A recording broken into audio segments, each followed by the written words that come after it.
La première patte ou broche du circuit intégré est facilement identifiable par le biais d'une encoche en forme de demi-cercle qu'on peut facilement voir ici, à gauche du circuit. Dans le sens contraire des aiguilles d'une montre, la première patte est juste en bas du demi-cercle, et la dernière est juste en haut du demi-cercle. On va maintenant procéder à la mise en place du circuit intégré sur la plaque. Il faut le mettre au centre, comme vous pouvez le voir pour ne pas court-circuiter les broches du circuit. On commence par lier les pattes 14 et 7 qui assurent l'alimentation.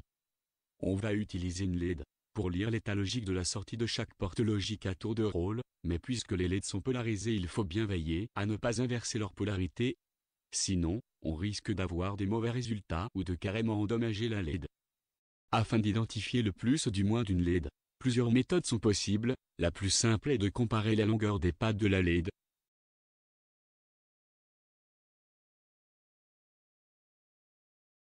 La plus longue représente le positif ou ce qu'on appelle l'anode, qui doit être relié avec la sortie du système ou de la porte logique dont vous voulez lire l'état logique.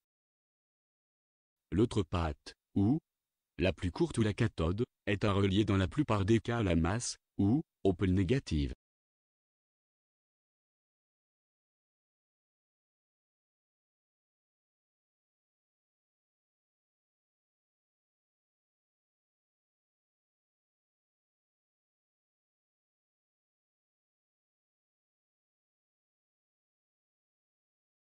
Puisque ce circuit intégré contient support logique de type inverseur, on va les tester une par une, pour s'assurer du bon fonctionnement de ce circuit.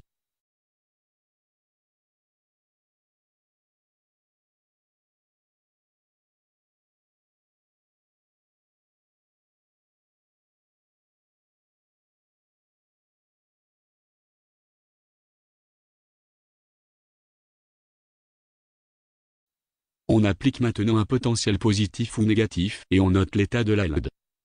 Si la LED s'allume, on note l'état logique 1, sinon on note l'état logique 0, dans la table de vérité.